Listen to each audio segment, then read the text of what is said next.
All right, it says I'm live. Is it good?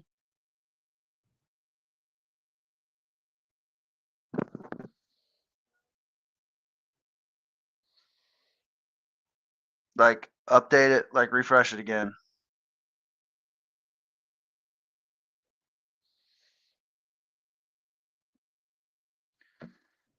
Hey there, it's Carlo from Immortal Collections. Gonna try out a new style of streaming here today. I have I got this new iPad about 6 months ago, trying to figure out how it works and all that. So I got a new setup. Tristan is not here today. He is, but he had a long night. So gonna be running solo today. If anybody's out there watching or listening, or if you jump in later on, what I'm working on today is a tree, pretty much like a tree ant from Lord of the Rings. Um, I have a friend who's doing a custom and needs some tree hands and feet. So he's already got a head, so I don't have to do that. But not saying that I eventually won't do a head or make another uh, sculpt after I do these, but this one's just something he asked for. So these are tree root bark, whatever you want to call them, branch fingers. Um, as I was working on these, I'm trying to figure out how the hand creases would work. I don't want to make it look too tree-like, but I also want to make it look hand-like as well. So things that I had to try to make sure that mimicked a real hand would be these bones here and here. I kind of see it in there. So I started this one, um, and I have a video that I'm going to splice together, but this is just something that I figured we could do live. So here we go. Uh, I'm going to just mention a few things that I see in tree bark. There's a lot of knots, so like I tried to um, see how this works. Try to add a bunch of those little things, a lot of pits. The bark is rough, so I kind of use different texture brushes to accomplish all this stuff. Um, and really, it's just fun getting in there and just kind of uh, messing it all up. So what I do is I work in subdivisions. So this is what it looks like at the base mesh. If you look at these, this is my simple geometry. First I sculpt it and then I remesh it and it gives me a geometry like this. And then from here, if it was chunking up like it was earlier, uh, I can actually come down subdivisions or go up in the subdivisions. So it turns blue just so it knows it's on a different mode. I originally start in a gray, so um, this is just me trying to figure out the best way to work in ZBrush on the iPad. It holds, if you can see, like 5 million, or this 5,000. Should be 5 million. Oh, it is 5 million. Okay, so like 5 million polygons up here. Um, so that's pretty much where I'm at right now with this one. I don't know if I'm completely done. Like I do notice that like this brush right here we use is Damien Standard, and what it'll do. And again, some of these shortcuts I'm using. If you're looking to get into this iPad, is very it's the most simple form of sculpting that you can get into. Yeah, this menu is a lot better than regular ZBrush on a computer. There's a few things that is different. Um, but things that you'll see me doing is you'll see me doing like alt. So like what right now this brush will dig in. All right. Let's see if I can do it bigger. Dig into this thing. And if I hold alt, it'll actually pull out. So what I see a lot that I haven't done yet when I'm looking at tree stumps is there's a lot of like, let's see if I can make it smaller. There's a lot of like zigzag, like this kind of stuff going through it, which I haven't really done. Like I did like some little veiny things in there. And again, like a lot of people won't really catch on to this and maybe make it bigger. But I'm just trying to get it as as close to reality as I can. So I might come through and just do a bunch of little things through here to try to make that look more like this kind of looks like mud, but as soon as you do this to it, it starts looking a lot more tree-like. Again, you just go outside and get references from outdoors. But right now, this kind of stuff right here is just something that I picked up on. I don't do a lot of tree bark sculpting, so a lot of times it'll be like, okay, are we doing octopus today? Are we doing fish? What's the deal here? So just try to look at reference, but if you can get your hands on it, that's obviously better. And I got a piece over here that I'm looking at, but just kind of come through like this and around the corner. So like originally when I did this, I didn't put these things here, and I did kind of do that here on the edge. And the other thing you can do is you can go over here. If I know I'm just going to add, I'll just flip that to add. But if I know I'm doing this here, you see I can just add these things in. And it's just random. You just kind of do these. And around every corner, you kind of make it hard, like the bark is raising up and trying to peek out. But yeah, these like pieces here was looking too muddy, so I decided to put the bark pieces here. So that's this point right here. Sometimes we go for 2 hours. Sometimes it's less. We'll just see how far this takes us today. So we're just gonna start a new one. So actually, I will just long press on that to save it. Wait until it updates up here. Maybe it will. Maybe it won't. Oh, it's not saving. Okay, so we'll just do this. Save. All right, so that's saved. So we're going to go here. We're going to do new sculpt. Start with the sphere. The first thing I'm going to do is going to pull it out. I might select the whole thing up here, blur that a little bit, and then go into this move. What happened there? All right, so 2 fingers is the undo. You hold, you go, is it shift? Is it alt? Nope, I'm not on that tool. All right, so we'll do this. Here, we'll go alt. There it is.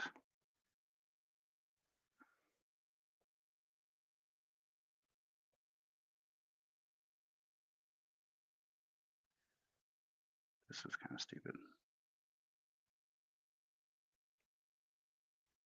Just pull that up a little bit, flatten it out, get out of there.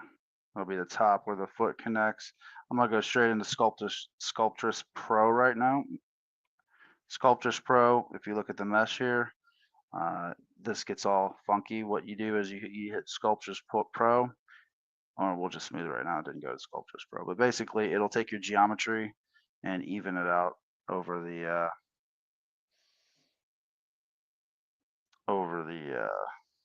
geometry. And then you see the back didn't do that. Another thing you can do is you can hit this button right here, Dynamesh, and that will change the geometry as well. At this step, I'm just trying to work on shapes. So this will be the front. So I have it on mirror right now, but we're gonna take it off mirror fairly soon. I just kind of want to get the basic like foot shape. So we'll pull it out like that. And that's basically the foot shape that we want. Now, the things I notice about tree trunks are they're wider at the bottom, okay? But I think I want to make it a little bit longer than a regular foot. So normally, like down here, let's see if I can, like down here would be the um, regular foot. But since it's going to be a tree stump, and who knows, I might actually turn this into a tree stump for print, because people might want some tree stumps for print. I guess we'll start with that right there. So the next thing I like to go to is I like to go to this snake hook brush when I'm doing any type of horns or tentacles or whatever. And this is where I'm going to take the symmetry off, because from this point it's not going to look the same anywhere. So we'll see where we go from here. So it's like I said, it's in gray. So we're going to go here. We're going to go to Sculptress Pro, and I'm just going to go ahead and pull something out. All right, and then if I look at stumps, I mean, there's obviously one in the middle. I don't really need it to go straight in the middle. So when I do this again, I'm adjusting the brush size. Just gonna go through here and pull some things. Gotta go back to that snake. Pull some things out. Make it feel like a.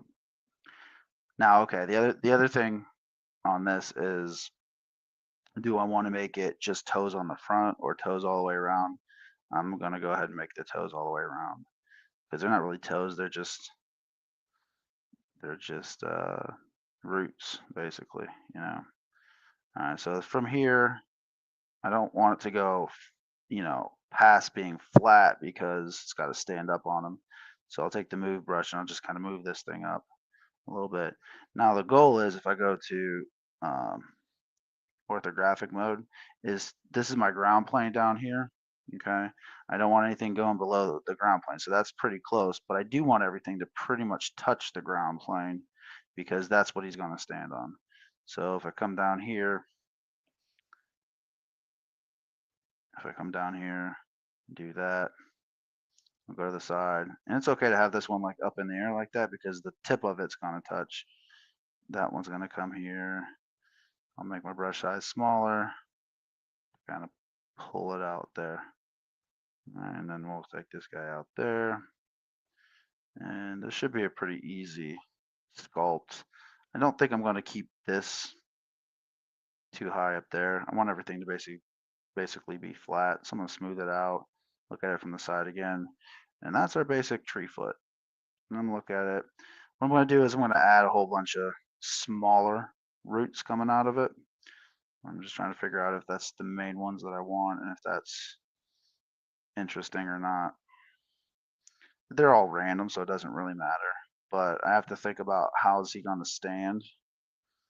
So basically, um, this will be wider here. I want a wide base on the back here and a wide base on the front. Um, and maybe I'll pick this out a little bit and make that more stump-like. All right, so next thing I'll do is I'll just try to start feeling um, the bark of the tree. Start feeling the tree ridges. I don't know, the bark of the tree, the shape of the whole thing. And this is a lot. This is a lot different for me to sculpt live. Reason why we've taken such a long break is Tristan started a new job and he's got a couple commissions, and my schedule changes every 6 months on the truck. So getting ready to start again, but I pretty much always have Saturday mornings off. So that is kind of where we've always defaulted to as far as sculpting. But getting this set up like this, and if Tristan's not going to be part of it as far as the live sculpting goes anymore, I can just fire this up whenever and make streams. So whether you catch them live or you catch them on replay, or I figure if I'm sculpting, I should be videotaping it for some reason. So here we go again. If I check out this geometry, see all these little triangles here, it makes it different. It basically on the fly, it's called tessellating. It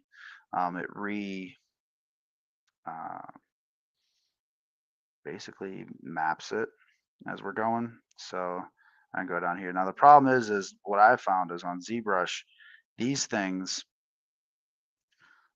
crash a lot more than when I remesh it. So at this stage right here, I'm just going to go in and try to feel out the shapes, and then I'll remesh it later and then divide it and do all the things. So I'm not going to go into extreme detail yet. I'm just kind of trying to figure out, like, for example, like sometimes there's crazy, like the vines will come up and over top of the existing tree bark, and then so I just build it up. Okay, so there's a shape there. Then I can go back in with this snake hook brush and kind of pull it out a little bit. And you see it gets real thin there. When it gets thin like that, I can go over to this brush right here, which is an inflate, and it'll give me a little bit more to grab onto. I'll go back over to the snake hook brush and be able to pull it out again like that, like so. And then I just go over to shift it, and it takes it back down to where the geometry would be more manageable. So, and the other thing is I might do two of these because I don't think any two stumps would be the same. So another thing you can do, which is like a branch that broke off or never really formed, or somehow in the middle of it had a little bit of a problem, if you will. Uh, just kind of start that there, and then we'll go back over to this and kind of just make knots and make little things. I don't think it's going to go out straight sideways. Branches grow up, so we'll pull that up. The other thing is, though, it is going to go on troll legs, so I can't have it intersecting in with the leg. So it's going to come through and just start feeling this out a little bit better. Again, this branch could go this way a little more, and I can always do a second mesh on top of it and kind of add to it, but this is where we're going to go up. If anybody comes in and they want to talk dragons, right now the Mythic Legion's pre-order for Baethir is live on storehorseman.com. It is a humongous dragon that we've been waiting for a long time. The pre-order runs till April, the beginning of April, I think April something, like 8th or something, like early, 7 or 8. But it is by far the coolest thing that I've ever seen in plastic. Way bigger than, well, I don't know if it's bigger than it, but like I have the Thunder tank, which was also 550. This dragon's 550, and it is a beast.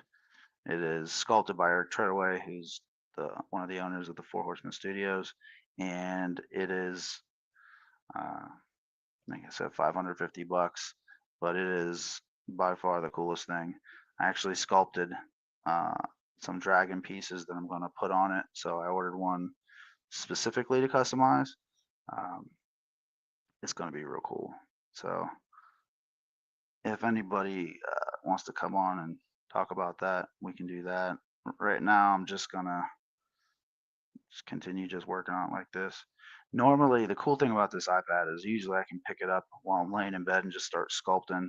So like I'll spend like hours and hours just sculpting on this thing, just hanging out in the bedroom watching TV and video. But right now, I'm trying to get a little bit more content out there, um, just for us to watch and put out there. A lot of times I get stagnant on my Instagram, especially on this YouTube channel. This is the first video in over a year, I think, that we've done or I've done. So just kind of trying to get back into it. My setup was not good, and the computer I was on couldn't handle video and sculpting, and I'd rely on Tristan to help me broadcast. But doing it this way is a lot better, I think. It's better that I can do it on my own. So right now I'm just looking at base shapes and trying to figure out like where the front, like obviously this thing, if I put the peg in, it could pretty much rotate all the way around. Just want to figure out what is going to be my favorite, uh, I guess not favorite, but the default position. Make it a little bit bigger here. Pull that out. Nope, don't want to do that. Snake brush is kind of funny because it kind of doesn't always go where you want it to go.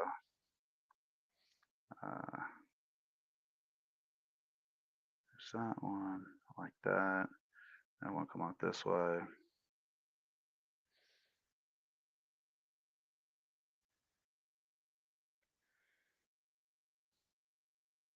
And see how it's not flat? So I can take my move brush,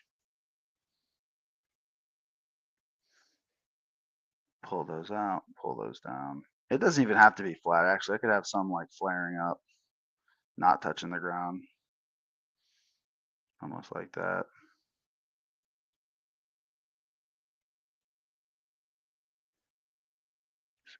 That's not even close to the ground. Okay, we'll pull that down.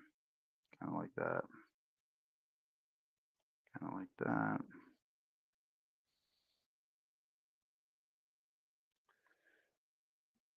So I think, let's see. It's less interesting. I think when doing these sculpts, like I don't want like the sameness all over the place. So this is kind of where I'm going to go in and just kind of make, I guess, more interesting. Okay, so nobody's on here. Rather than me just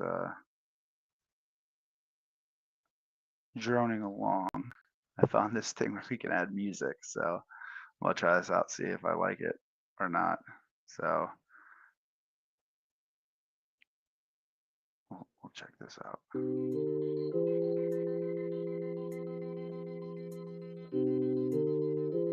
This will be like a chill stream. I kind of watch these streams when people put music on, but then I get bored. So we'll see. I'll see if I get any comments on it. If anybody tells me they don't like it or whatever, I won't do it anymore.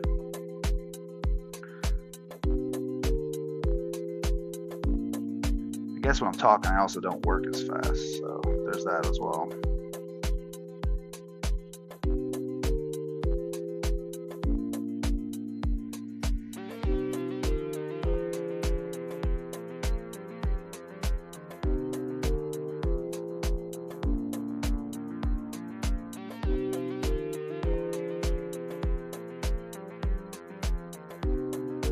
I'm gonna do a pit right here. Just kind of mask. Let's see if we can mask that off and invert it. And then pull that in a little bit. Give us a little something there.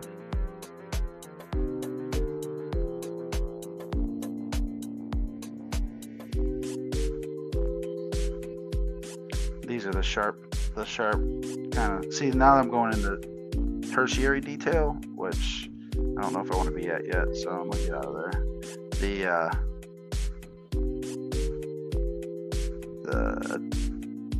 I guess default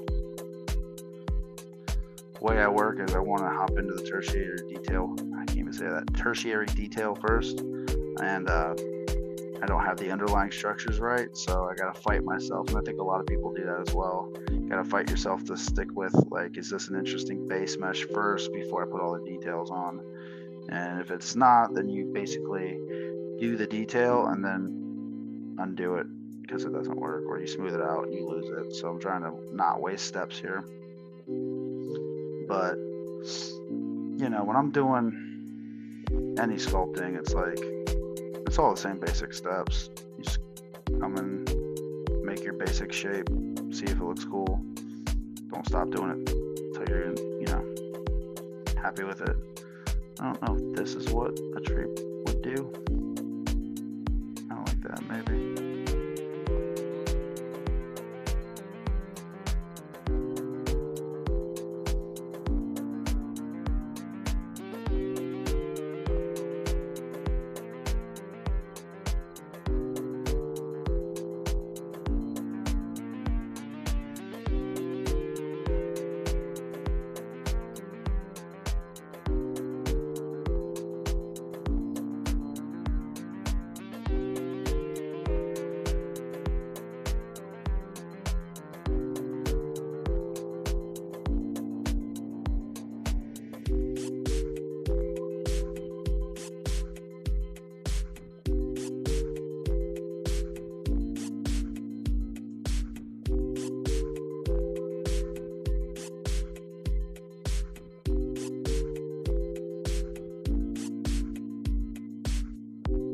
Try to adjust the size a lot on my brushes so they don't always look uniform. I like this part. This is like the first part I actually like. So this piece right here. See, I'm always constantly changing the size. And you can vary it with the pressure as well.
Kind of feels like hair a little bit. While I'm doing hair, this is kind of the same process I use. Just go around and create my flow. This kind of looks weird here, so I'm gonna smooth that out a little bit. Smooth that out a little bit, hold shift. I'm gonna take it off of Sculptris Pro now. It smooths faster when you're not on Sculptris Pro. Well, actually, it depends on your brush size. So my brush size is bigger. It'll smooth out because it'll take away the geometry. Go back.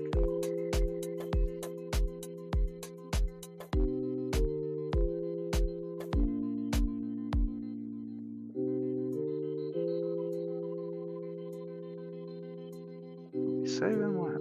What's happening here?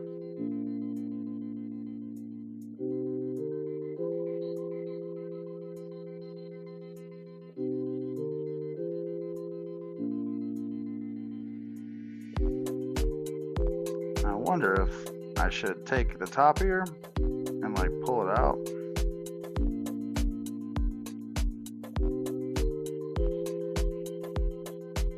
So it's flat. Because I mean, I want this to be a foot, but I'd like for it to also double as a stump. So stump would be rotten. Do I just make it a stump now, or do I just do what I was planning on and make it a foot? Gotta fight the urge to make it a stump because I gotta remember, okay, it's gotta be a foot for something.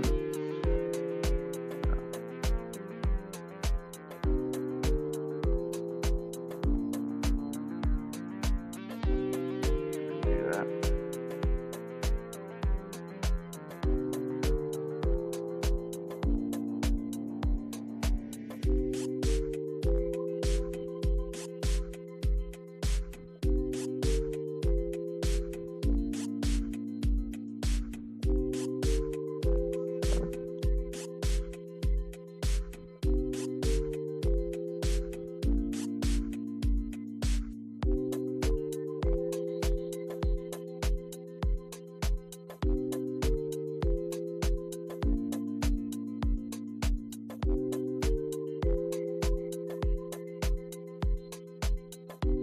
Gonna thin this out a little bit.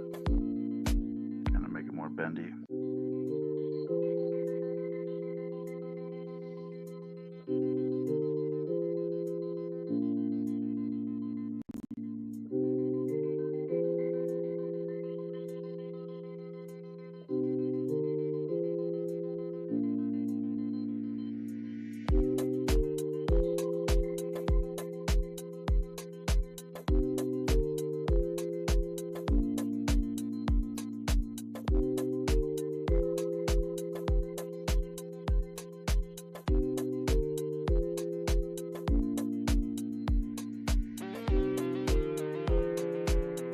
I think it's feeling stumpy.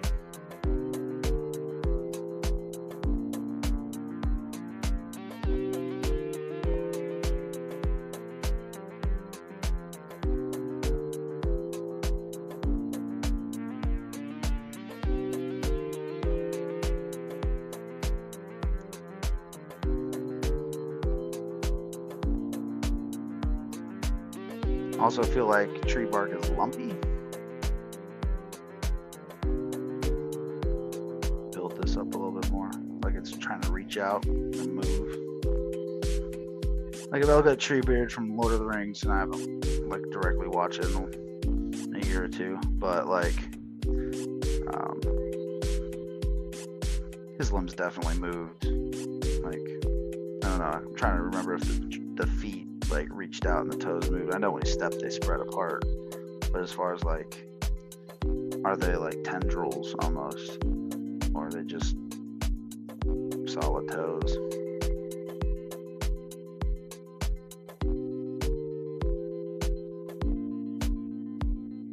I think at Legion Shop somebody did feet like these, and I have them somewhere, but they're in a bin somewhere. Not that I want to copy somebody else's wood grain or pattern. I know Tristan did a head for that same set, and it was a cool set. It was like one of the first things I think he did. But that head would be sweet. And I believe Len has that head at Wolf King. So I mean, all those parts of Wolf King. So if you're looking for like smaller things like that to put on your figures, you go over there, check him out. I'm sure it's in the Legion's shop collection.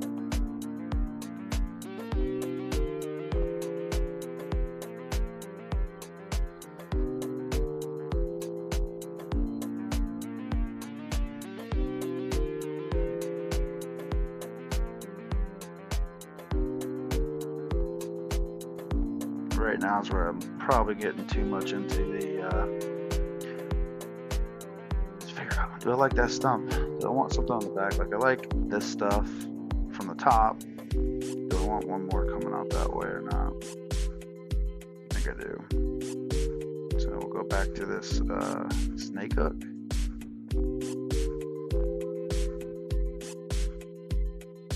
We'll fatten it up. The inflate tool.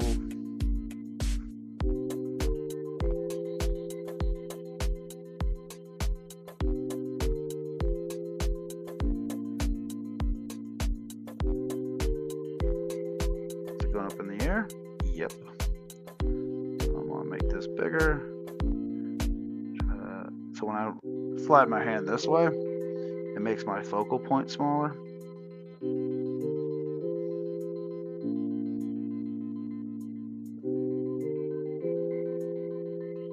So like that. Blend in more, bend that more. I think I could put moss on it. I could put, you know, a lot of bark on it. I could put roots, like different, like vines growing up in it. And that would be a separate mesh. I could do it on this mesh, and I guess, like, let me see if I got anything, like, not really, but it might be something we try later. But basically a vine would kind of mix in with itself like this. I'm probably gonna do this, but just kind of like wrap around things, kind of. But I don't want to do that right now.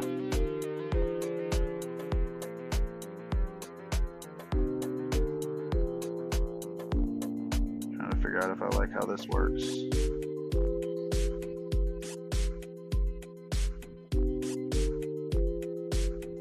Make this knot kind of come out down.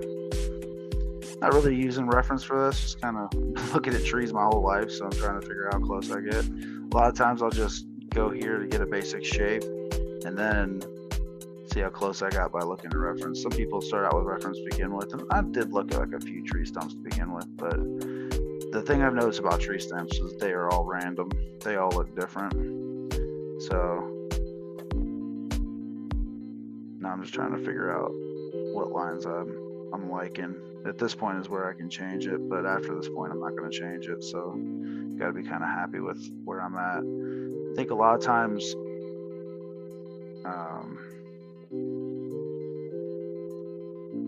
I'll try to use different brushes to break it up a little bit. So this is the inflate brush. I'll make that bigger. It's not really doing anything.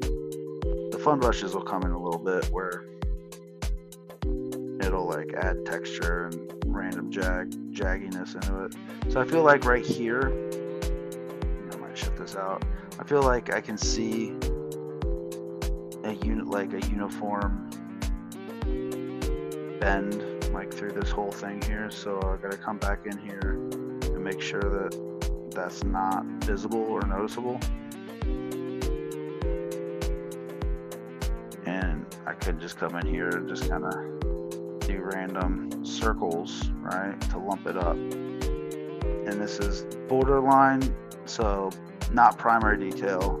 This is like secondary detail. So this is something that I shouldn't even be doing now. I gotta stop myself from doing that. I'm going to remesh it here in just a minute, but I'll lose a lot of this stuff. I'll keep the basic forms, but I'm going to lose a lot of it when I do that. So I'm just trying to figure out if this is good enough for me. A lot of times I'll just forget about the bottoms too. So I need to come through and make sure this bottom. Now when I go to print it, I'll make sure it's flat, and that'll be like a Boolean process or subtraction method. So I'll put a cube underneath of it and just make sure the whole thing is laying flat. You know, like why would I spend time on here when I don't see it? That's the thing. It's like a lot of times I could or I couldn't. Like, just gotta figure out what you want to spend your time on when you're sculpting. What do you think is important and what's not? A lot of times people tell me like, it's good enough, move on. And I have to tell Tristan that sometimes as well. Like, hey, you're overthinking this part right here or whatever. I like this right here. This is almost like that line thing I was talking about.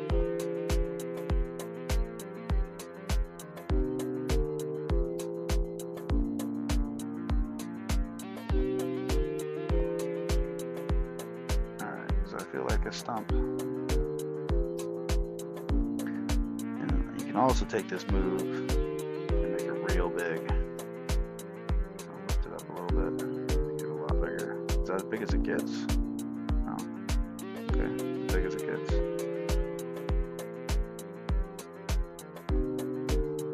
You see what I did here? This is all not flat. So you gotta like do something and then recheck yourself.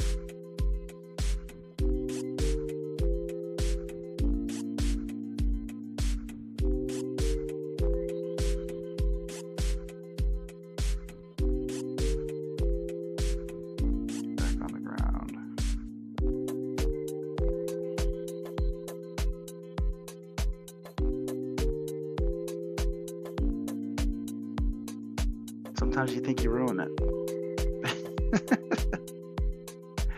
Did I just ruin it? I don't know.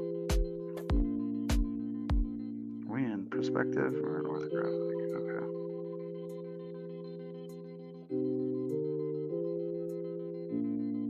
Okay. See that right? This right here, I got messed up. Let me go back a whole bunch.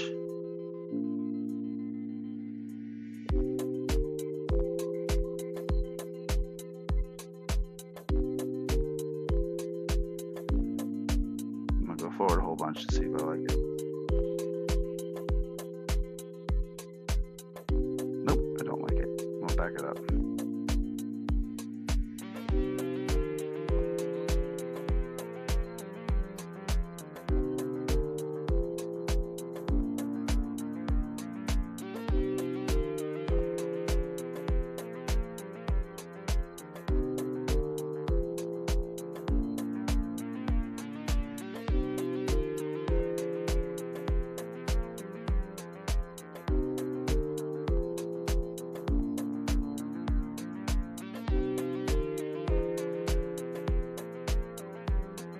Like it from that angle. That angle's kind of boring. How long have I been going for? 40 minutes.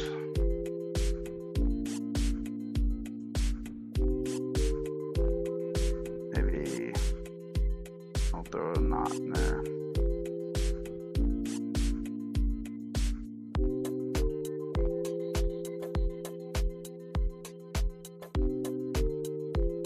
Hey, Nugget Lover. Thanks for coming on. Love how you have one toe branches curled up. It's Perry. Oh, it's Perry. Hey, bud. Yep. All right. You like the curled up one? That's good.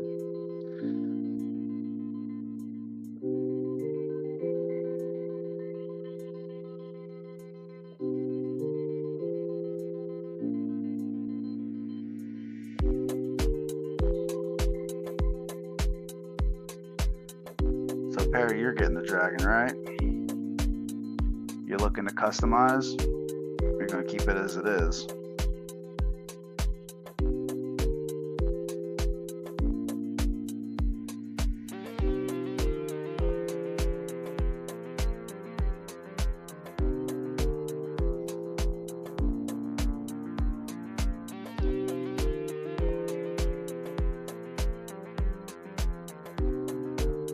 So when I'm doing these, I'm trying to figure out, is this interesting or not? Is this shape even a tree shape? And this is, again, where we're getting into the tertiary details. So just try to figure out if I like it from this angle or not.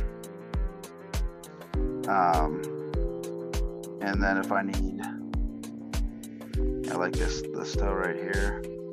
Kind of bring it down a little bit. The issue that I'll have with this toe is, will it snap off during print? Will it snap off during use? So I want to make them as thick as possible so they don't snap. And I really won't understand if it works or not until we print it out. So printing is something that we do when it's nice. My garage is not insulated, so we had to take a printing break after Legion's Con, and now, because we were like heating resin and losing prints all over the place, so printing should commence back up here in a little bit, and then we may put stuff up in the shop again. I'm not sure.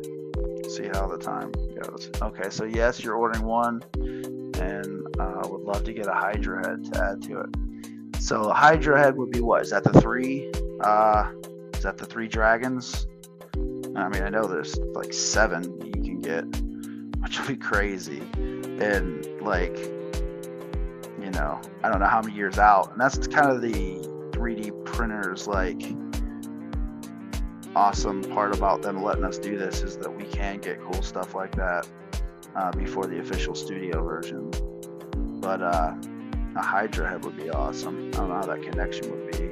I don't know what the size of those heads would have to be. But that's definitely interesting.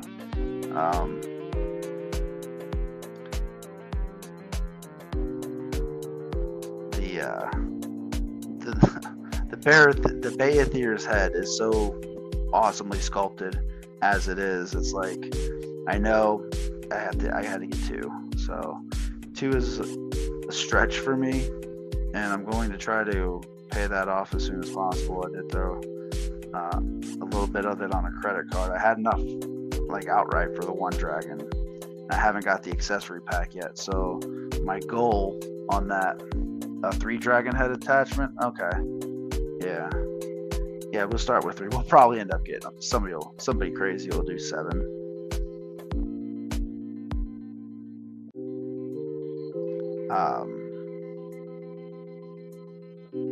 Yeah, that dragon, I can't, like, everything about it. Like, I got to stand up next to it. I don't know if anybody's seen the pictures I posted the other day, but I got to put one of our heads up next to it. So like, I kind of know the size the heads have to be. Obviously, it's going to go through a little bit of tooling, but they said they were going to try to keep it the same, you know, for the most part. So until we have connections, I won't know exactly what kind of pieces we need to make. And Perry, you definitely know that turtle shell was a lot of resin, so I don't even know how we would handle a neck. I don't know. I mean, obviously those heads out of the material that I printed them out is a lot more expensive than the regular resin, but they're more durable, you know. So Then you have to figure out what kind of resin you want to print them out of, what kind of resin will droop, what kind of, like, it's a whole engineering thing as far as 3D prints go as well. I mean, if you want them to actually bend and move, we could obviously print out a solid piece, but that thing would be nuts. Yeah, so here's kind of like the little gnarly things on the branches here. This is where it kind of gets fun. I think I like that for it. So I'm going to save that. Let me just cover this camera for a moment. Cam off. I don't want people looking at my files.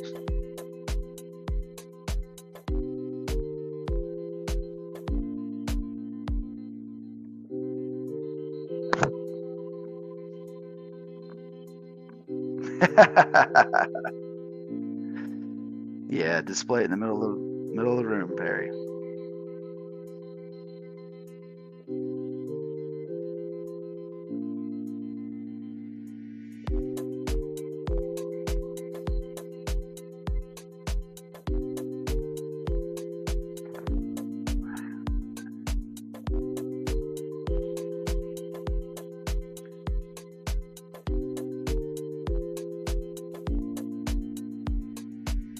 Back. Yeah, the setup is super chintzy right now. I got it on some paper towel rolls. I have to build something. If this works out, I have to build something better. All right. Yeah, my Dragon will probably just sit. I have a table in the basement, so it'll probably just sit on the table, and everything else will be around it. So. Okay, so next thing I'm going to do is I'm going to remesh it. Okay, so I'll do it like this to see how thick the mesh is getting and dense it's getting. So I got 657,000 over here. When I hit this button and remesh it, you'll see what happens to it. And hopefully it won't crash. Hey, Tanya's here. I said I got 2 people watching. Thanks for the compliment on the dragon head, Tanya. It's definitely a surprise. I'll just talk about that a little bit. When I came to LegionsCon 23, I didn't have anything really to display, and it was getting close. And I had that little head, dragon head, that we did at PowerCon that I put on a Rakagor. And then I figured out, well, maybe I'll just scale it up. Okay, so this is what happens kind of when it remeshes it. It kind of ruins it, right? So I'm gonna go back and unremesh this. I lost a lot of my detail I had, so I'm going to duplicate this. So there's a duplicate. So the trick you do here is you keep one the way it was with all the high detail. I could probably go into a little bit more. You keep one with the high detail, and then you ZBrush the other one, so it's back down. And what that does is it gives you better geometry for the sculpt. So it gives me my even squares, and I can even go down lower with that. Go half of that and remesh it. Okay, so I have a low resolution version and a high resolution version. And so with the low resolution version, which is this one, I'll divide this up a bunch. So now there's actually, if you look at here, way less polygons than the last one had. Actually, it went up to 2 million now. But what I can do here now is I can control how many I'm sculpting on at a time. So I lost all my detail with this. And the next thing I'm going to do is try to reproject that detail back onto it. So I'm going to turn on the other version, which is this one right here. So I got them both on. I'll be selected on this one, and I'll go to Geometry, Subtool, And this project will actually take it, project all, and it'll take all that finer detail and put it back up onto the higher resolution mesh. So now I have all my good stuff on this one that was originally on the first one, and there's not any like major differences, right? So the first one I have is now not needed, so I'll take it and I'll delete it. And this is just so that the iPad, which isn't a desktop, but it can hold more faces and it won't crash. So that's where we're at right now. So just had a detour on that for a second. Back to the dragon at Legion's Con. Yeah, that thing, we were off in the corner, and I feel like I was kind of bummed out that Legion's Con because like I did put a lot of work into the sculpt, and I felt like we were so off in the corner that we didn't get a lot of foot traffic that year, and a lot of people didn't see that or didn't pay attention to it. And I know it was on a troll, so it wasn't on the dragon, and like my thought that year was, well, there might be a dragon at Legion's Con in 23, so maybe I could bring a dragon head. And I stayed away from doing dragons, like, because I wanted, like, I figured they would not do, right off the bat, they wouldn't do an Asian themed dragon. So that 23, they didn't. So I brought that Asian dragon, and like a couple people liked it. The big custom, somebody awesome bought it, and displays it in their collection. And the littler dragon heads are on the Rakagors and stuff. So like people have asked about them or whatever. I actually gave it away in a raffle on Legion's Lounge. So I don't have any of those little ones. We haven't printed anything out, so I don't have it. There's only 2 dragon heads in existence of those big ones. Brian Almeida has one, and Jeremy Gerard has one. So I'll probably have to reprint one because it looks too cool.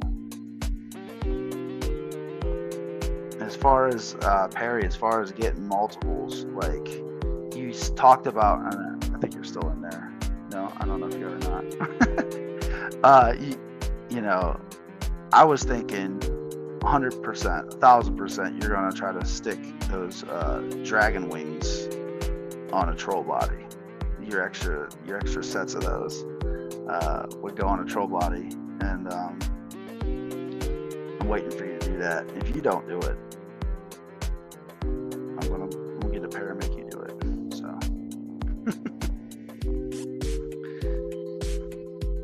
So yeah, I still have to I have to back the wing packs and the neck, and like the wing packs, I gotta have it with those wings. Like everybody's like, oh, the wing packs aren't, that different or whatever, but I'm like, those wings are huge and awesome, and I want it to be my dragon. I want my dragon to be big and awesome.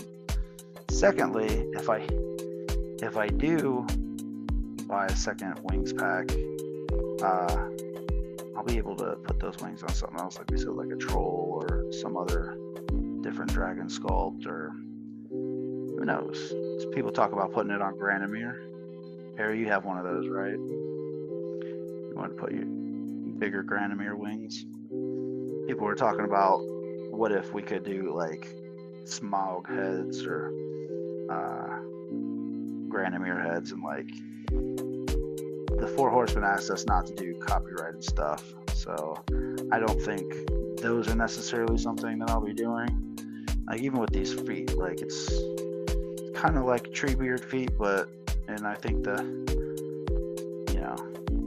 Dorothy had tree people in the Wizard of Oz, so it's like tree feet are tree feet. You know what I mean? Fantasy stuff's fantasy stuff.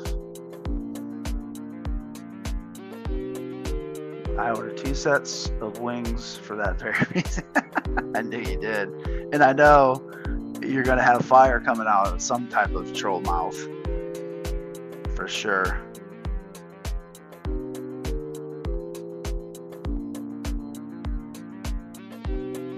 Are you feeling these feet, Perry?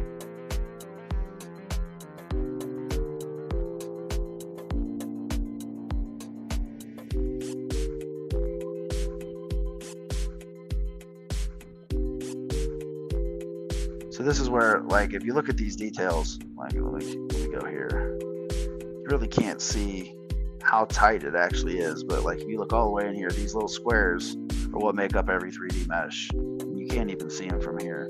So this is the spot where I'm not worried about secondary detail. My secondary detail will be like on this layer right here. Okay, so any big changes I want to make, I can make up on this layer. You can bump some of this stuff out.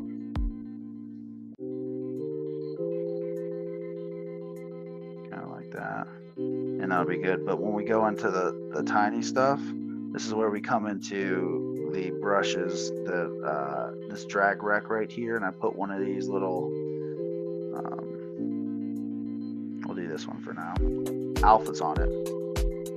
And what happens is I pull it out like that, and it'll kind of give me something. At this point, like, I'm not sure how that'll look, so I'm gonna be kind of careful with it. Make it bigger.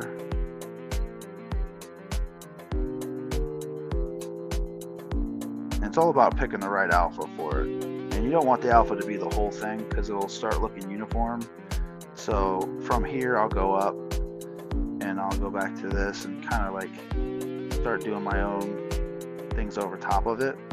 So like technically I could do all this alpha stuff without doing the alpha, but sometimes the alpha just gives me something to look at before I commit. So we'll just do it real big. When you do them real big and you do them all over the place. See, I don't know if I like that or not. So I'll switch to a different one. See what this one looks like. Drag that up. So that'll displace it a little bit. I don't like that one. Not this one. So I use that for the troll stuff a lot. And it is troll stuff, but I'm going to not use those. I like that. Alright, so if you see that, that kind of breaks up the stuff a little bit, and I'm not going to use it all over the place, just in random stuff, but this is actually, I didn't even use this on the hands, but like this is where like the speed and awesomeness of ZBrush comes in, because you get something kind of where you want it, and like this, so I'll just smooth that out, and then we'll put something else over it. This is making it feel, to me, a lot more bark-like. And you also have other sprays, so like I don't know what this is gonna look like, so sometimes I just try something like on the bottom maybe where they're not gonna see it. And I don't like that. Let's see if it does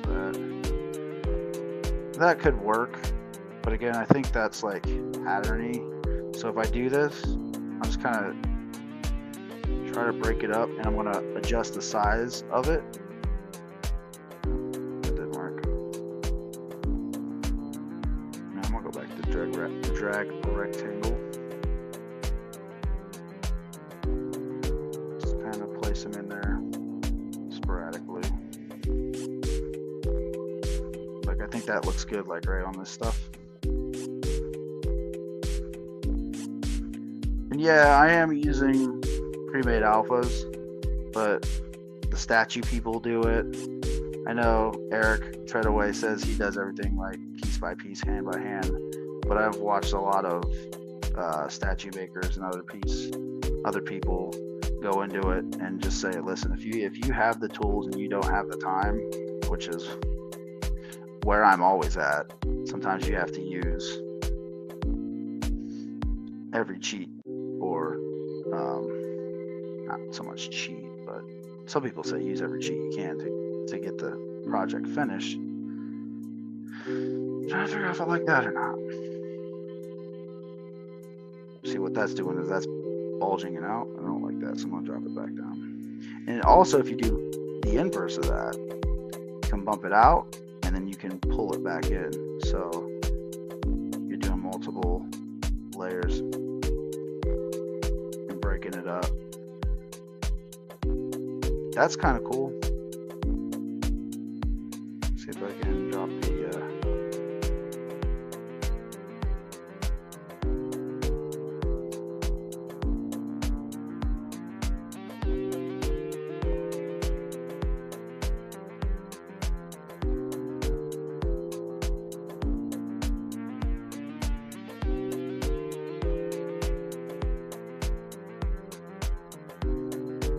Looks like you're liking it, Perry. That's good.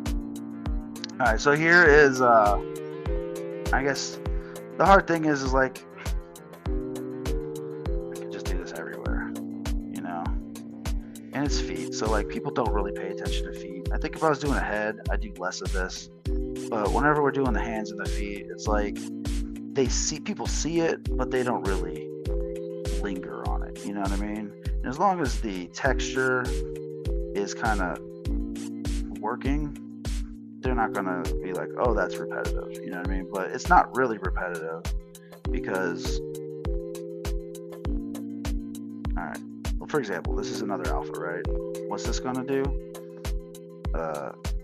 Something. I don't know if that's what I want it to do. Take it down there. This is where like we move into the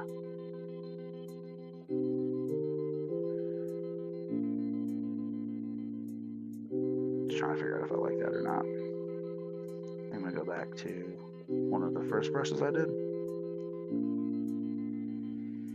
And it's all about the detail, right? It's all about layering different details on top of each other and just trying to just go until it looks like the thing you want it to look like. You know what I mean? It's just like sculpting with clay, just digitally. So we're gonna try to take this and cut this in. So now with all this detail in is where I go back in and I cut in different lines and stuff. You know what I mean? Like try to figure out where I like the the other thing that happens on this iPad is 2 points undos and 3-point redos. So I'll sculpt the whole thing here like this. You know what I mean? I'll come in here and then I'll leave my pinky and my palm of my hand on it, and it'll do the undo action. So you got to be careful. There's a glove, and I have a glove upstairs, but it makes me hot. I don't really always use it, but it ends up undoing some stuff that I've previously done a lot of times. So, and then here, what we were talking about earlier, on the other hand, is like when I look at bark, like it does kind of like this stuff, and like I will, if I'm not happy with the detail that it's given me so far, I will go in and I will do this all over the thing until it feels like the piece that I'm looking at. If it feels like the wood, you know. But I'm gonna try to get around the ridges of it with this stuff, so it like feels like it's pulling away. So there's that, and then you can actually see where that piece go. You can pull out and you can cut in. So by holding Alt here, painting. Okay, let's see what you got to say here. Yeah, because when you're painting and doing a wash on it, oh, fill in those beautiful details. Yeah, so it's the pits, it's the cracks, it's the ridges, because the pits will pick up the dry brush, right? And then the ridges will, the pits will pick up the wash, and the ridges will pick up the dry brush. So this is where, like, with these roots I was talking about, like, if I go to smooth this down now, all this tessellated detail that you see smooths out. So it doesn't look like, you can see like this right here, you don't see that geometry because I have it so high poly. So if you see the subdivides up here, so if I bring it down, you can see those squares, but if I move it all the way up to the top, you lose that. So this is where I can go back in now and say, okay, these are my shapes, and now I'm going to cut that out. Actually, I forgot the idea is on dots. Turn that to off. And now I can come in and really just feel the tree bark, you know what I mean? Try to feel. And what's techniques that you use? Well, one of my texturing techniques, since we're on the texture phase, is just little circles, right? Little circles cause bumps, and a lot of times these are bumps here too, and these are awesome, and I really like them. I'm digging it, you know what I mean? I like some of these things, but sometimes it just has to be done by hand. Like you might not like an area, so you gotta come in here and just kind of like, but this is where like the real fun for me comes in, because I can pick a piece out, like this piece right here, and say, okay, I'm going to spend a little bit of time just on this piece right here. we're just gonna make this thing feel like the wood, you know, feel like the wood. The wood has this stuff going through it, and if I didn't have a piece in front of me, if I didn't do any type of research, right, I might just call it good. But you got to be true to the subject, or else it's not going to look like the thing you want it to look like. So this is what we call the tertiary detail, and it's just like, it's like you don't have to think about it. Like a lot of people like try to sculpt these things. It's just like, I'm just tracing what I want it to look like until it looks like the thing I want it to look like. There's no like here other than just like, this is the area I gotta do some stripes on. So this is just stripey. You know what I mean? Just stripey. And I need it. Ooh, I almost knocked my phone off.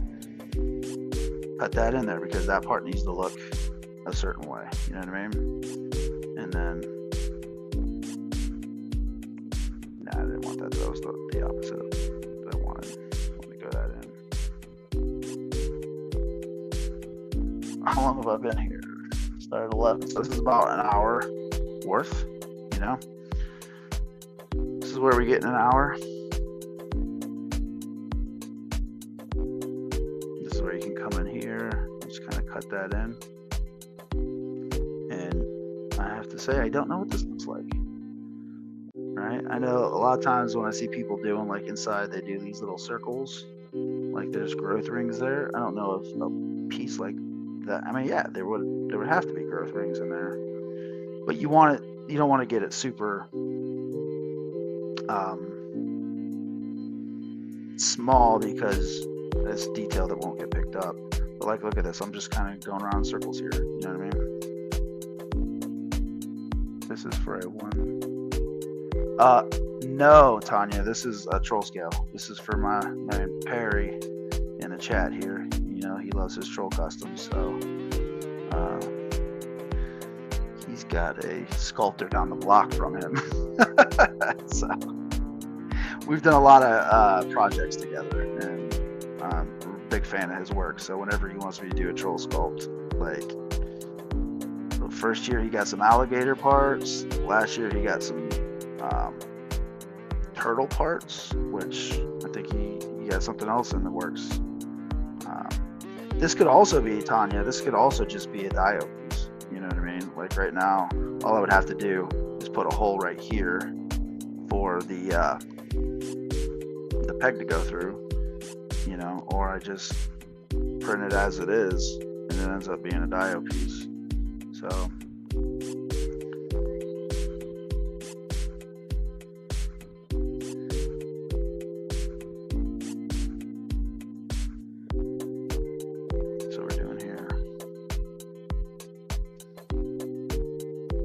So Tanya, did you, I know I've been watching your shows for the last little bit, so I know you're thinking you guys do want like a second one or maybe even third, I don't know.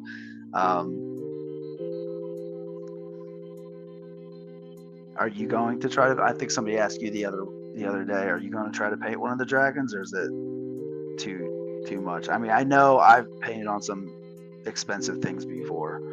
I remember the first expensive thing I painted on was a Corvette. Some guy wanted me to airbrush on a Corvette, and I had like a panic attack. And I eventually did. And once I got into it, it was okay. But that was like, I'm going to ruin this guy's pride and joy car. And I was afraid to do it. And as far as $500, I totally understand. That is a lot of money to paint on, but I'm going to give it a shot. I just want to figure out what colors everybody else is doing so we can all do different ones. Because I think the Legion's Con, after the dragons come out, when we can have like an army of different colored dragons for a photo shoot, that would be awesome.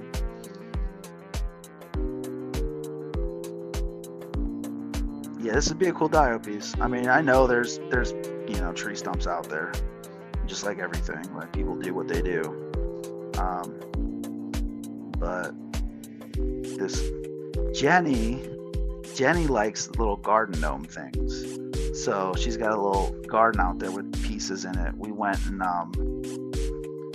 went to like Amish country and we found a bunch of little. Well, I'll show you what I'm kind of not really basing it off of, but like we found a bunch of these things, which you just set in your garden, and this is kind of the bark I'm somewhat mimicking right now. So yeah, she would love these little pieces to just sprinkle around her garden. So that's something we or she always wanted me to build a little house for fairies, so I could scale this up to almost like, I don't know, like a toilet paper roll size, and cut a little door into it and make a little gnome house. Just got to be able to print that up, you know.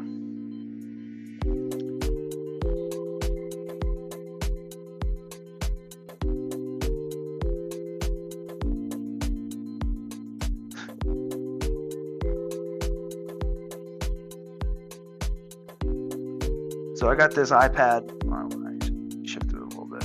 I got this iPad, and like, it's so weird technology, because like I can't share my screen, so I have to do it like this. And maybe it's a little bit different than the way other people like share stuff, like how we used to share when we were doing it. But you get to see my hands, you get to see my kind of hand movements and what we do to like switch it around and how to move. So it's can you scale it up to fairy scale to fit 6-inch? You want a 6-inch fairy house, Tanya? You know, something that size might end up being something you print, like something you'd have Steph over at Detour do with, like, because this would transfer to the to his machines, his what is that? PVC print, FDM printers. There it is. That would transfer that, so we could just do like, yeah, one of these sides, just put a big door in it.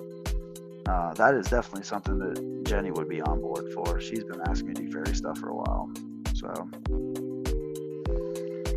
we'll have to see. We'll definitely have to see.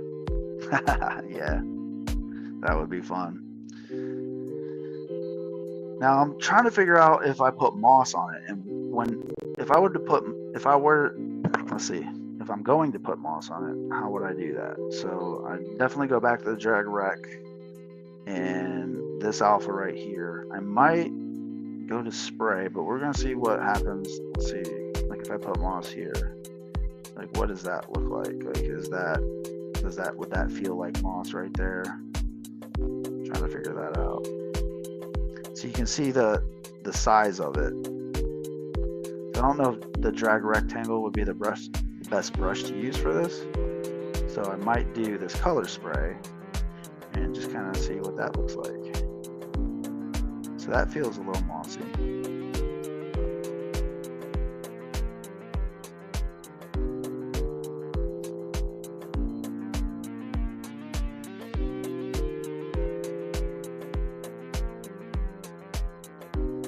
Have it crawling up the side of it there.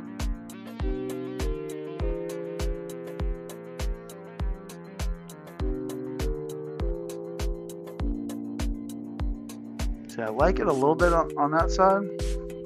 Hey, Chris. Totally could still print red. Yeah.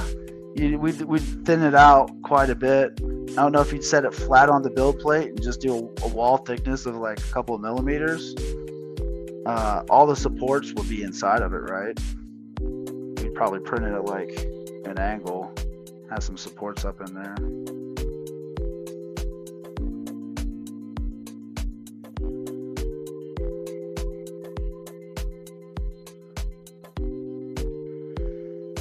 We had a time printing some big stuff in resin last year.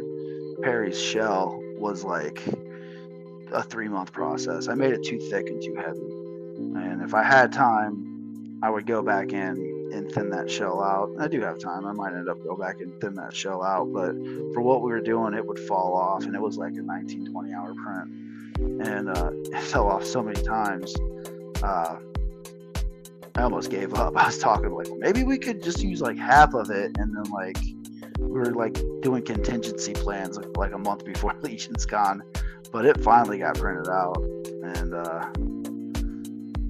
I think he sold that one actually. some lucky guys got it. That was a cool custom. That was like one of my favorites. I love all his trolls.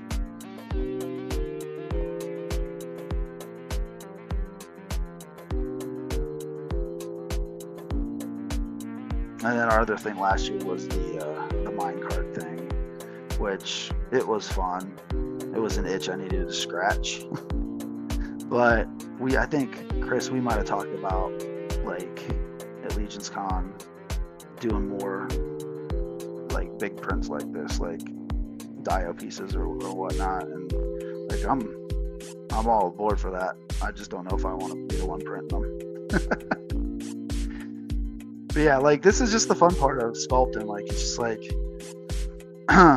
let's just do these little dots until it looks like a tree stump. Let's just keep doing this.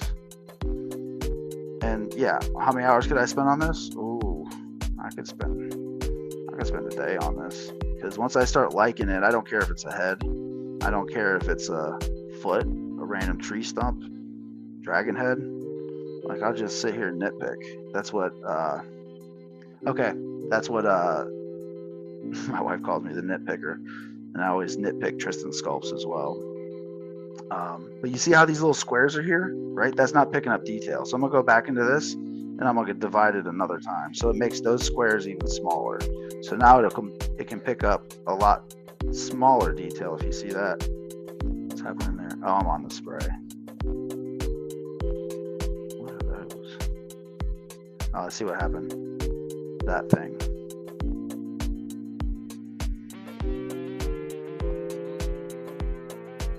So like this right here will actually pick up more detail. A lot of things, like the only critique I have of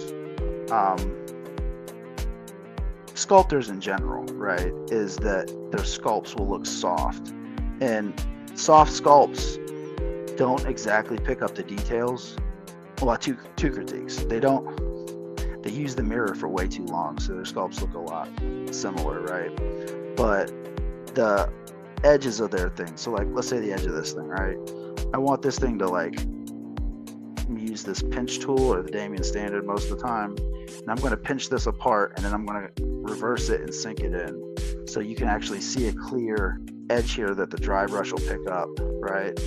And that you'll actually see, that's too big of a brush, you can actually dig it in there. So like this kind of stuff right here is what will make a sculpt look, you know,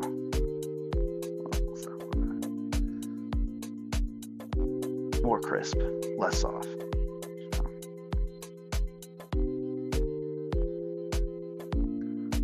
Okay, Tanya, what we got here? I have a fairy head. I would love to have something like this for lower legs and feet, but that's a 2-point. Tanya, this could be any scale you want. This could be the feet. Tanya, there is a foot set. I don't think they got legs. We could do a leg set, but there is feet like this at Wolfgang. So it would be, like I said it earlier, it would be in the Legion's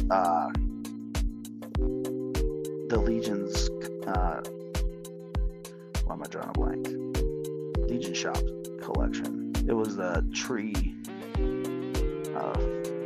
forest guy that they did.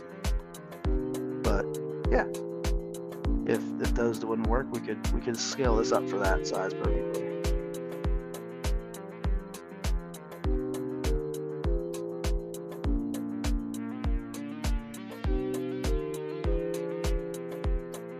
So like this is like a low, and this is kind of like a, you can see that here. I don't even know if this would pick up, right? That's probably like too light, but this kind of texture right here, this will love the dry brush as well. But I want to smooth this out, because this will show up in the print if I don't smooth that out. So like a lot of times I'll go over with the texture brush first, and then I'll see, oh no. So this is my new, Tristan's here. This is my new setup. It's not great. The thing is like I can't share my screen from StreamYard on an iPad, any Apple.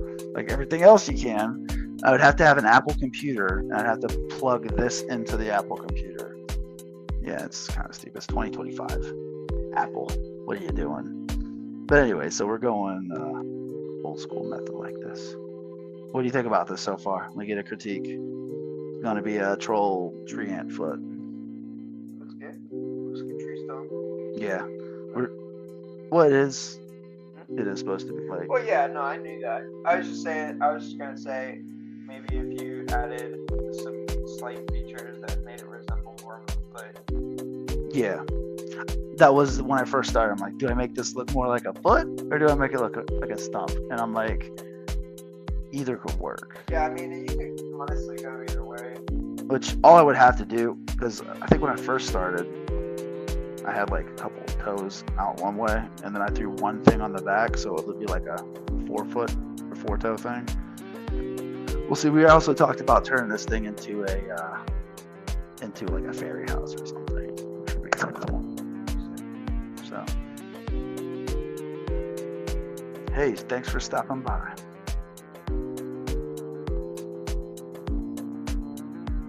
Anyway, so we're going to go back in here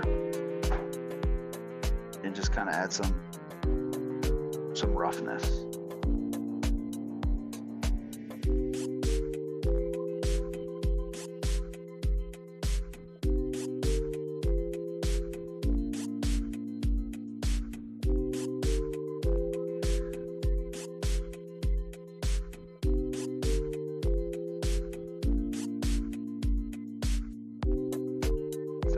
Back in here and cut these in deeper so it shows up better. And the thing about the tree branches, yeah, this is still on. The thing that I do a lot of times is I forget that like I should be on. I jump around so much, so I feel like I need to go back in here and just do all the texturing here. But I guess I can't let this stay like this, so I gotta smooth this down. The problem is if you see like I'm smoothing and nothing's really happening, so I actually have to go down on the smaller subdivision levels and smooth this out. So for you guys that are out there, you know, if I end up doing these more often, this will be kind of like a ZBrush tutorial thing. So like I know a lot of people have iPads, and this is $10. A subscription for this program is like $10 a month on it. It just came out of my account, so it's like only a $10 subscription. So the newer iPads hold more. Like this is a higher polygon, but like I know like at Legion's Con, Mira talked about wanting to get into it, and I've heard a couple other people get into it. And if people want to come on and just like hang out and sculpt and like chat, that could be a thing. Okay, thanks for stopping by, Tanya. I will catch you on your show at some point in time. Have a good day. So yeah, as far as like doing this like on a weekly thing, depending on how my schedule shapes up, like it could be something where we come in and sculpt once a week, and it'd be sweet to have like Emil or some of the other sculptors on, so we could all just have a sculpt jam out, you know what I mean?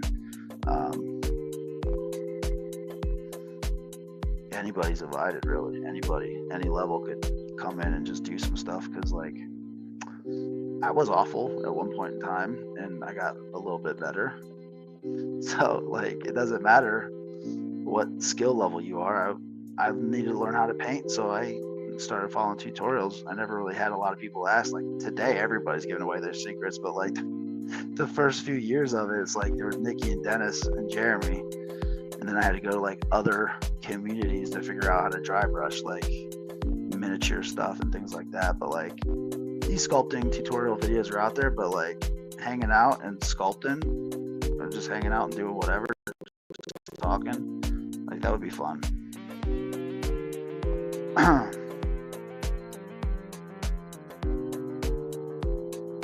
The top of the stump here.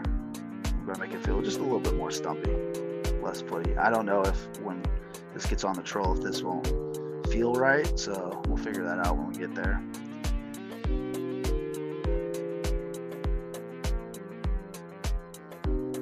maybe next week we come in, we put a roof on it and a door. Right now we're doing the foot. This thing's gonna be walking or standing. Hopefully it'll stand.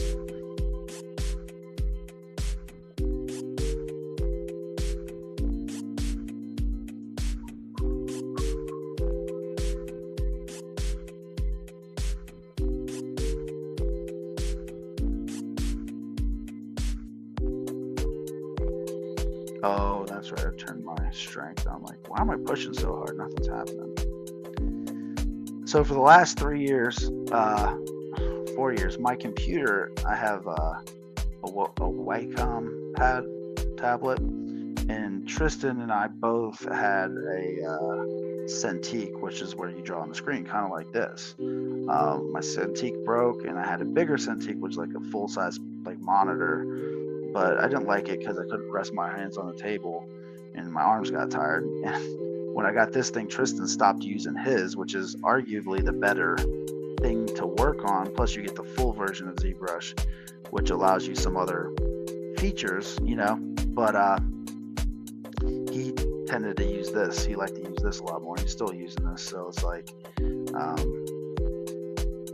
I just like this so much because I can just lay around, sit on the couch and do it, lay in bed and do it.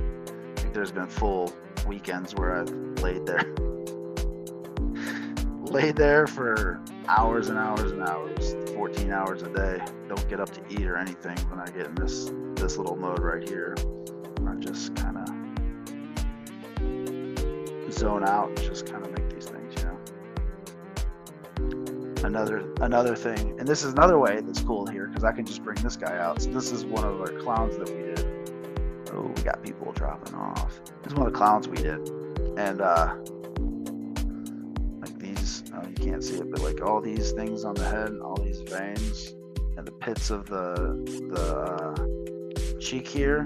It's all the same technique, all the same method. So like doing it like this, I can bring up things and just talk about it. So this is nice because I won't have to like hold things up. It's like right here is in focus, which is where we want it to be. So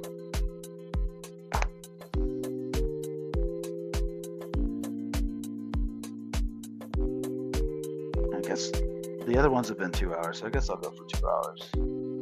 Got like a half an hour. Sometimes I like to switch it to color, so like what would a tree look like? And there's different kinds of materials that you can put on it. Some materials show off, right? Some materials show off the detail a little bit better. And if I make my color brown,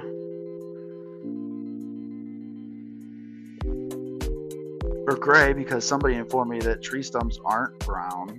All real trees are gray.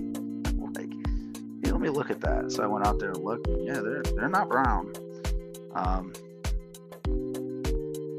But I just find the different ones that kind of accentuate that's base material. That gives a lot of highlights, which bark doesn't have highlights, so I don't really want that one too good. But you can see the detail we have here. I'm gonna lighten this up a little bit and change the material. Just try to find something I like.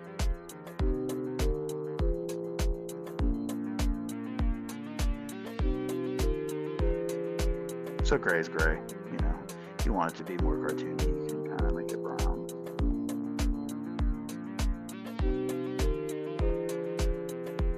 I'm just gonna go back to gray.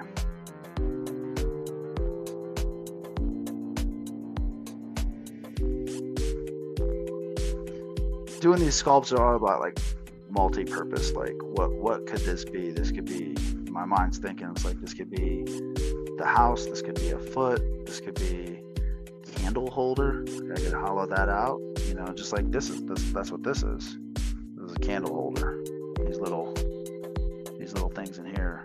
It could be a flower pot, it could be, you know, the fairy house, whatever we think about it. I like this piece. Like, maybe it's just me, but like I like finding things in it that I'm happy, surprised, or whatever, and just kind of find it. That's why I hit it with all these different brushes that'll give me different textures and stuff, because it's like I can go in and I'm like, okay, that's a cool shape. I like this thing right here.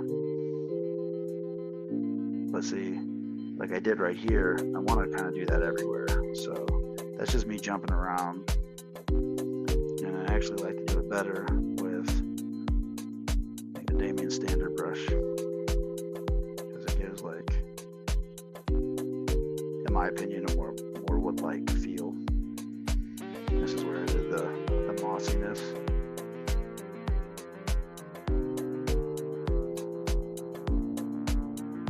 And I don't know, like, I think the more exciting thing are heads, you know, but this is what I was working on, and this is kind of just like a test stream to see if we can keep doing it like this.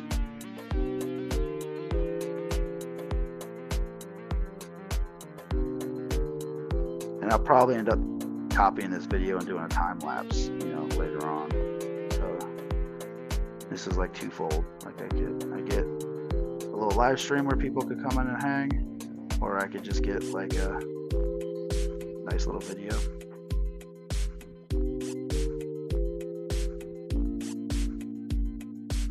But I only have one day off, so this is the 2-hour mark will be where we cut this off.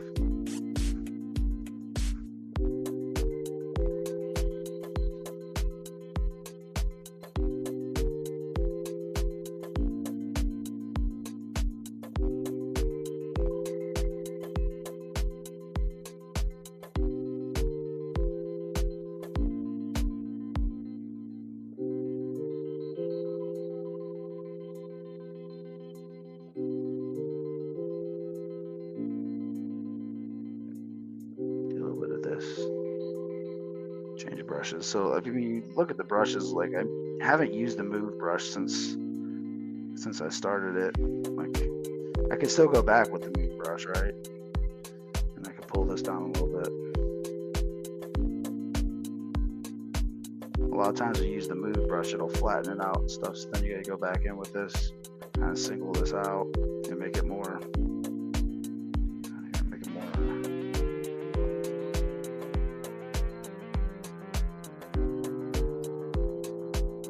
Inflate brush to make it thicker. See what this does. This kind of messes things up a little bit.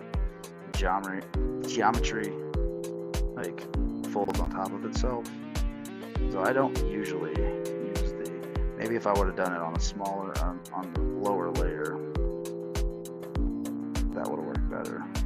And then when I went up, see it folds in on itself a lot less there. Here's my knot. My knot in the tree is kind of washing out a little bit, so I'm going to go in, cut that back in.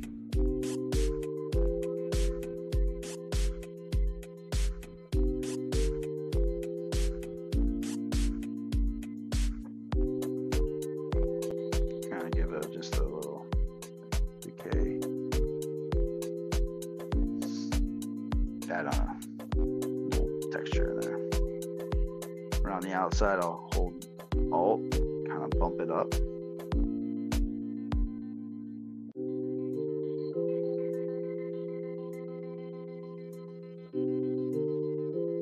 There's a pinch brush as well, so if you take the pinch brush and you go over your Damien standard, it'll actually pull it together more.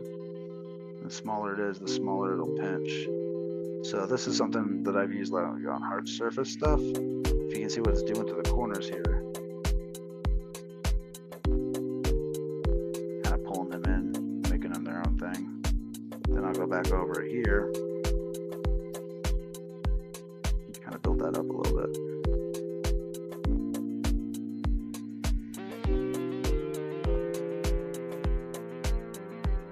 I guess tree stumps are like a texture guy's dream. It's like, I swear I can stay here for hours.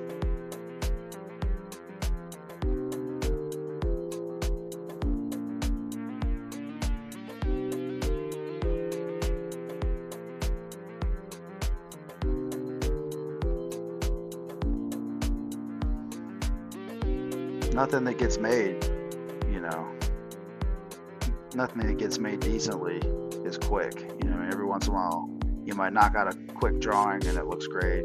I've knocked out quick sculpts, but like this would be a quicker sculpt for me because I do spend over at least 20 hours on some of my sculpts, so I don't think I'll do that much here.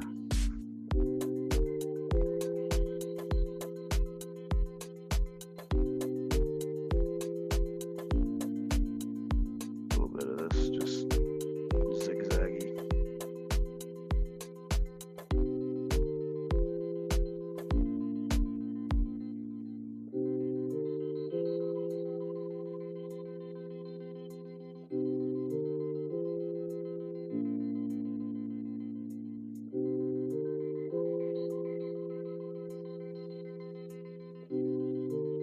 I think this would be a great way to start, just kind of sculpting something like this, because it's not, you can't mess it up. There's no no two trees are alike, and there's no like definite way this should look.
See if we go back and get some of that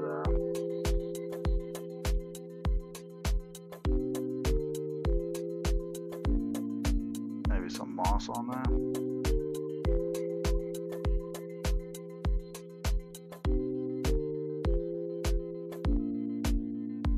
Again, I don't know if this will read as moss when it prints out. I mean,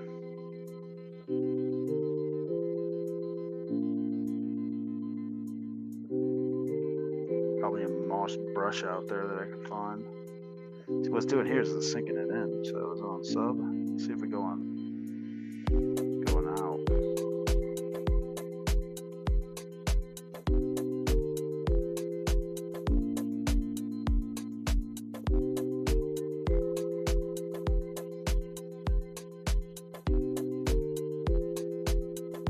See, I feel like that was too much.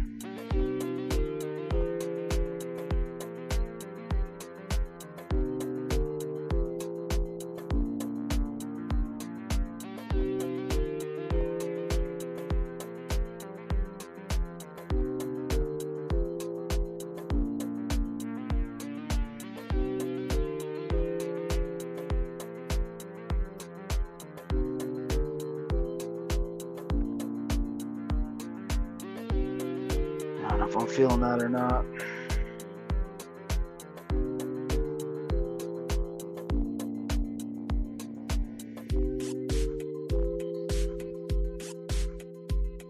See, after the video, I'm gonna go through all the stuff that I still feels kind of soft. I'm gonna go over, I'll show you an example. I'm gonna go over it real small like this, bring this down to nothing, and just kind of do a bunch of this stuff until I feel like it's exactly where I want it.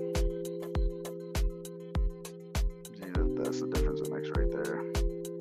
This is stuff that'll catch the dry brush, you know. And then I can come through and kind of just line it underneath. Is that going out? Stop it. Let you go in. Don't want that to happen either. Oh, look at that. Forgot it was on video.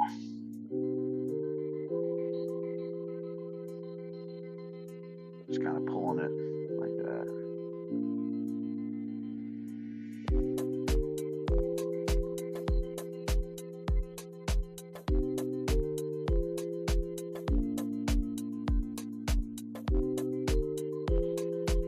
Guess they say consistency is what you should do, so we'll try to be consistent with these coming up here.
let's do like this. That's what the music's for, right? If I don't have to talk the whole time. But I can kind of do like a little piece of bark that's like chipping off. I feel like they go down.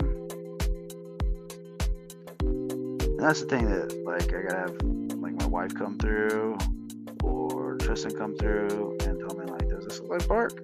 Because I feel like it might not be looking like bark. And they'll tell me the truth. They'll be like, no, it's not looking like bark.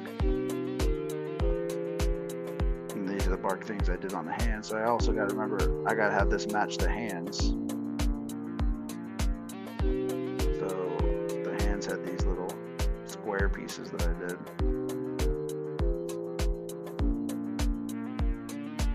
Kind of like that. And if I look at my reference thing that I got here, it's got these same things.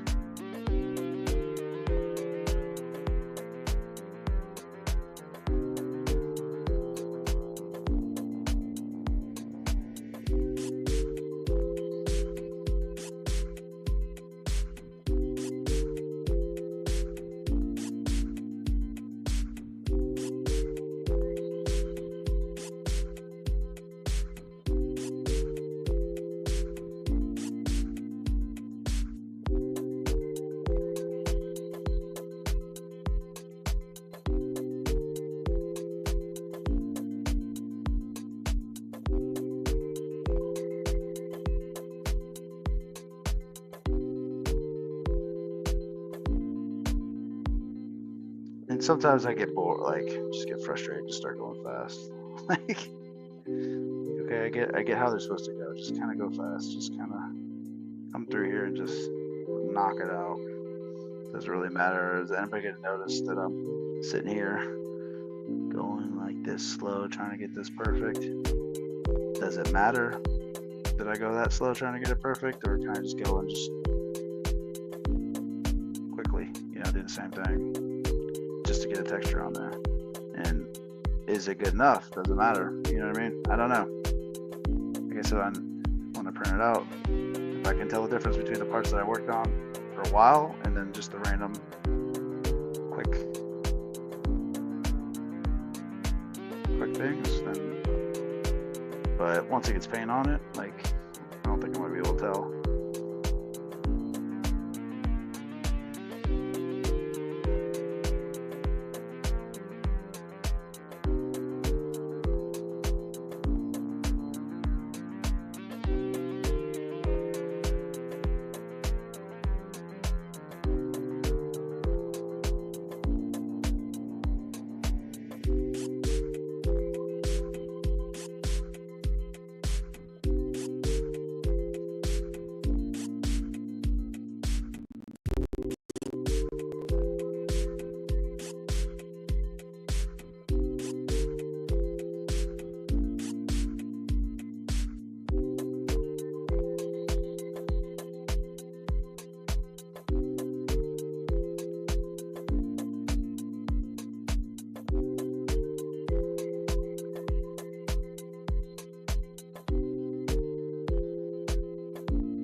Somebody else jumped on. Thanks for coming.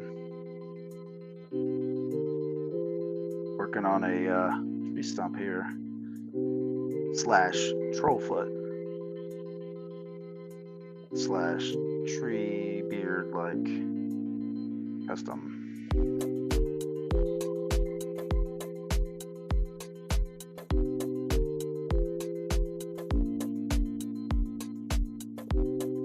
/ possible fairy house / diorama piece.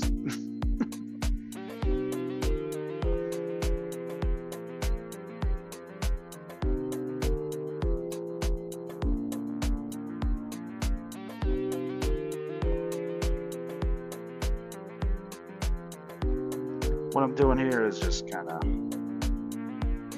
texturing. Where I think it needs it.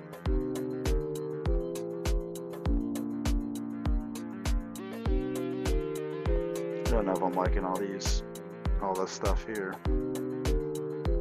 So we'll see if I keep it.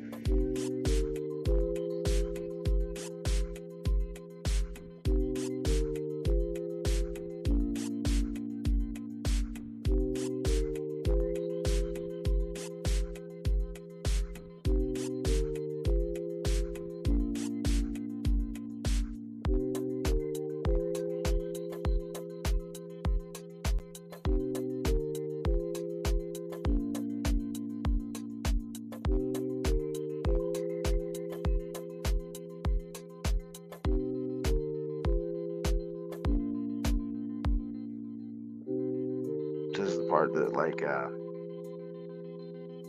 you can still see the tessellation from the smaller geometry. So if I drop it down and then I do the smooth, it'll smooth that out. So when I go back up in subdivision levels, I guess you still see them on those subdivision levels. So, but I should have took more care to get rid of that. But as I go over it and over it, you'll lose it. When I smooth it out, you'll lose it on the bottom there. And I don't know if you'll see this when it prints, right? All you gotta do is just keep going over it, basically.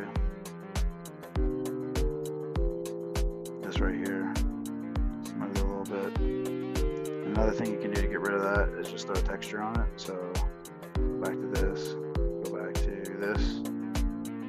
It's too small. Nope, don't like that either.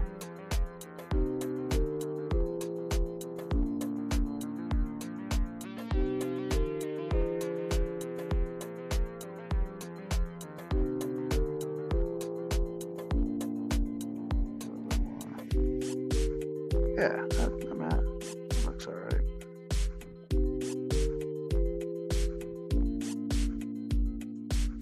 Anything that's smooth down here, I'm just gonna. It's a little high. Your fingers to undo.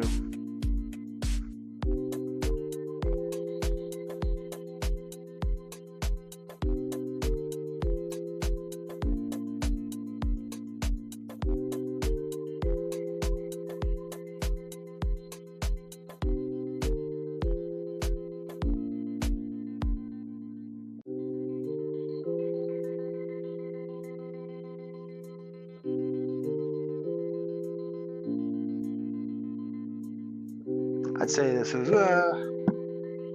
like 85% done.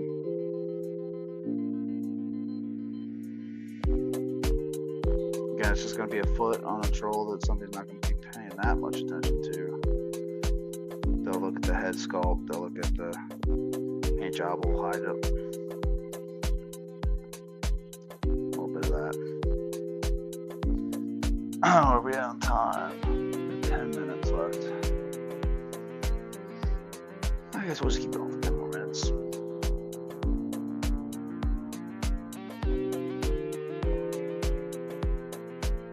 gonna try to cut in some more detail.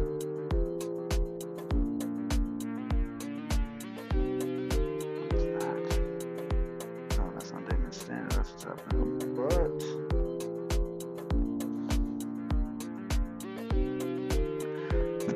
stepping wasn't there, that would be like perfect for bark.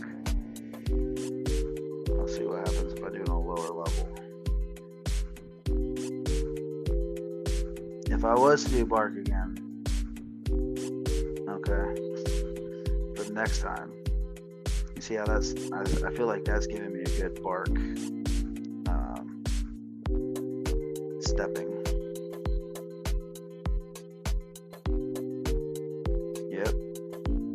Something new. For example, I already got everything kind of where I want it, but bark kind of has layers that you can like peel off, you know? And this will give you the, yeah, I should have started this from the beginning. There's not even really a spot.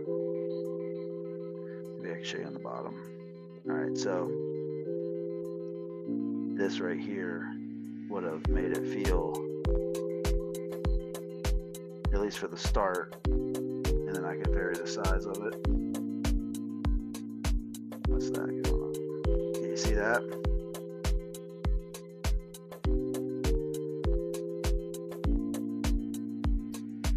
So that would be the start of like the bark, you know? I don't want to say wasted 2 hours. I mean, it still looks like bark, but definitely gonna try this method the next time. Because it's basically making the exact pattern I wanted it to make. And I can make it bigger, taking these bigger pieces. But hey, you never know. Maybe I can get this, you can stand on it.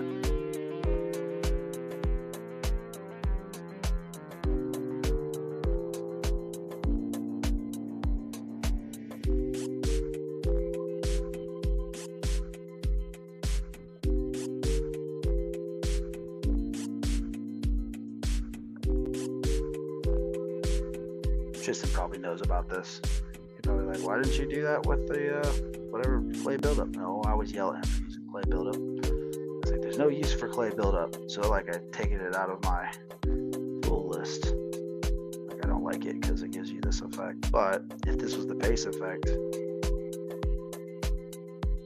then I could come up here and smooth it out a little bit. And that would give me my beginning layers of tree stuff. Do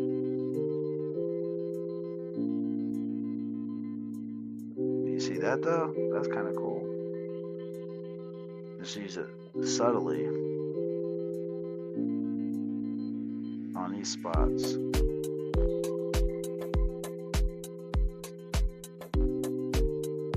See, then it gives me that stepping. So maybe not. Just gotta, you know, try stuff, figure it out.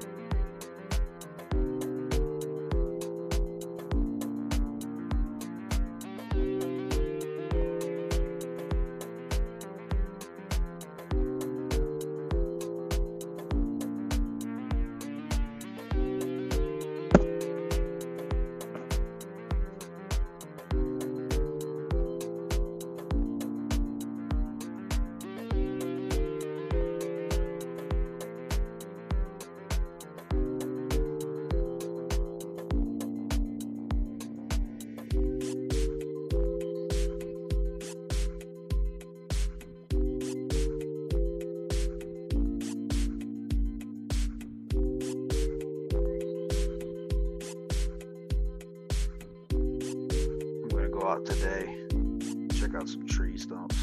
See how close I got.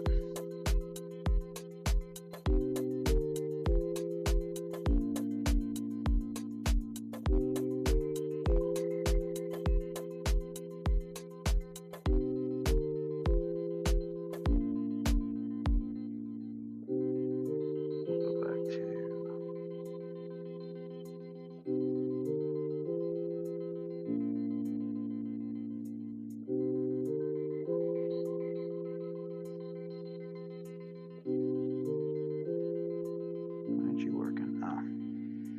drag rack.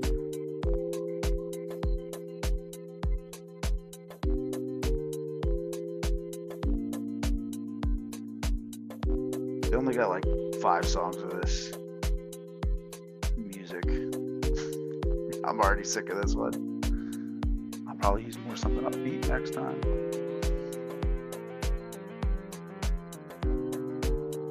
Let's see, my pencil's running out. At least my battery's lasting on all my devices through all this.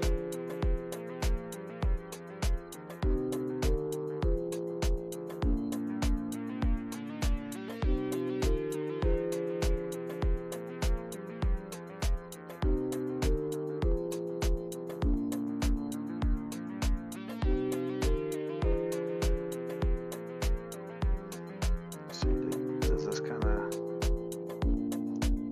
curl over like this? Would that be cool?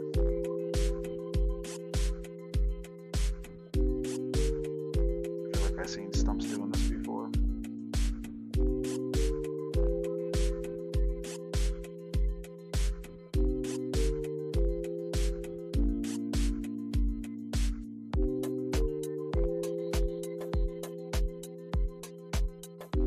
I'll check some references when we get off.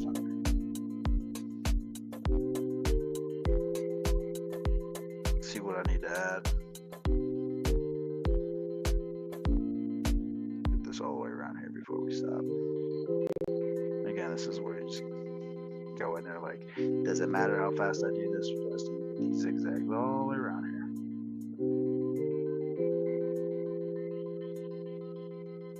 Because can you tell the difference to where from where I did it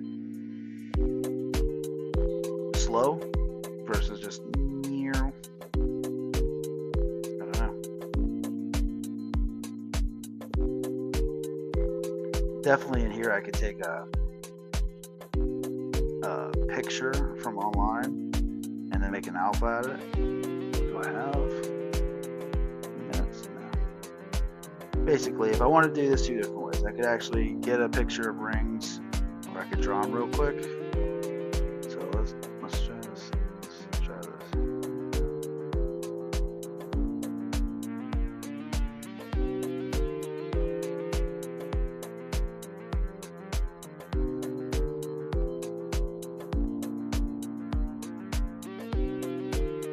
So this is an option, right? Or I could take an image.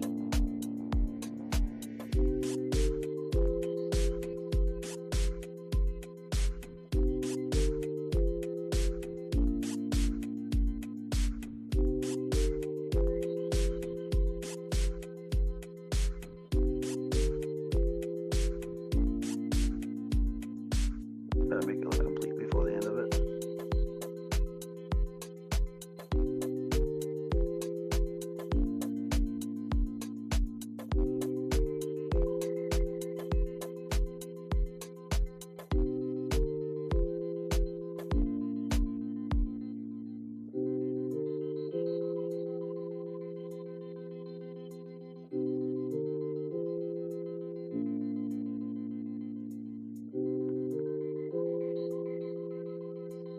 There we go.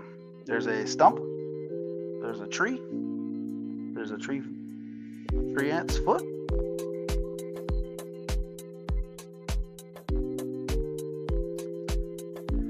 Thanks for stopping by, everybody that stopped by.